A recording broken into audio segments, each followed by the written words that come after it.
l'injustice est souvent un objet d'indignation chez les professionnels de la culture. Donc c'est tout à fait normal de voir qu'aujourd'hui, culture et handicap, ce ne sont pas deux mondes qui se rencontrent, mais plutôt deux endroits, deux réalités qui veulent avancer de concert.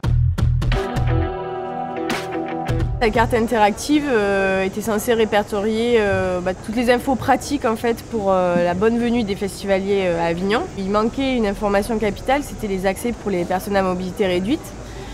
Donc on a référencé avec Mohamed qui sillonne les rues, toutes les rues, tous les théâtres qui sont annoncés comme accessibles et qui ne le sont pas forcément, qui sont difficilement accessibles, pour qu'en 2020, toutes les informations soient actualisées. Et puis que cet outil soit aussi disponible toute l'année à Avignon. Le festival d'Avignon, ça dure un mois. Et moi, en fait, ce que j'aimerais, c'est aller encore plus loin, c'est-à-dire plus tard après, c'est-à-dire contacter les salles de théâtre. Pourquoi pas faire un minimum d'accessibilité, trouver une rampe ou une rampe d'accès, même s'il y a une marche. La dernière fois, j'ai très bien réussi à passer au Palais des Papes. 49% des Français pensent que le handicap est d'abord moteur. Or, la grande majorité des personnes en situation de handicap n'entendent pas ou ne voient pas, ou ont des problématiques psychiques, des handicaps invisibles au demeurant. Donc oui, effectivement qu'il y a encore des choses à faire. Et là, peut-être la première, c'est de faire en sorte que tous ces publics pour lesquels tous ces professionnels se mobilisent, eh bien que ces publics maintenant prennent le chemin des lieux de culture. On accompagne effectivement les publics aveugles et malvoyants aux spectacles qui les intéressent sur la programmation du Festival Off. On a formé des étudiants en art, des artistes, des spectateurs aguerris tout au mois de juin, début juillet, qui sont du coup bénévoles, ils ont rejoint l'équipe et donc ils répondent aux demandes des spectateurs. La scène, ça va être ma main. Ouais. Et puis moi, avant tout, c'est déjà que tu me décrives le lieu. Ici, tu as un petit piano. Ouais.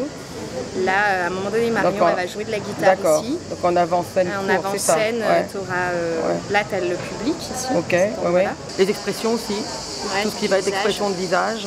Tu veux les costumes aussi. Voilà, les costumes, ah oui, important les costumes, éventuellement les accessoires. La lumière aussi. Ça peut être important aussi que quand la lumière se modifie, c'est surtout ça, quoi. On préviendra les personnes comme on fait d'habitude, derrière, devant, de côté, en disant qu'on va chuchoter. Voilà. On a énormément de sollicitations et de demandes dans toute la France. On vient de sortir un site internet dédié au service pour à la fois les lieux, les souffleurs, les soufflés. Et l'idée de venir en festival et à Avignon, c'est de pouvoir exporter le service dans toute la France, à commencer par les festivals. On va se développer sur un format festival avant de chercher à s'implanter avec des partenaires permanents dans différentes régions de France. Cette année, on a choisi de donner une autre orientation à cette table ronde.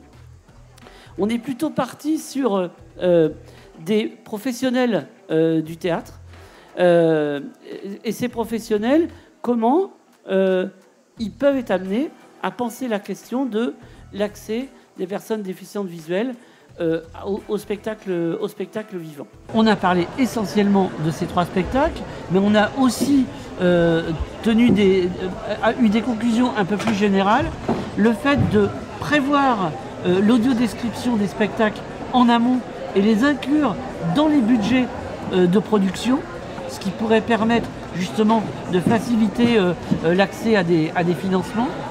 L'autre axe important, c'est un axe autour de l'information, d'avoir une information disponible sur les spectacles qui vont être audio décrits d'une façon ou d'une autre, parce qu'aujourd'hui, l'information, elle est dispersée et surtout, elle ne vient pas vraiment auprès des personnes déficientes visuelles. Et on a bien insisté sur le fait qu'entre autres, la Fédération des aveugles de France, que je représente, peut être un canal important de diffusion de cette information. Certes, on nous a dit qu'il faut être accessible et de manière naturelle, tout le monde veut bien l'être, mais tout le monde voudrait au moins que ça bénéficie. Donc il est évident aussi qu'il faut que les publics maintenant s'emparent de cette ouverture, de cette attente, de cette invitation à partager une culture qui ne soit pas peut-être pour tous, mais qui soit aussi et avant tout dédiée à chacun, selon ses moyens, selon ses attentes et selon ses possibilités et avant tout, selon ses droits.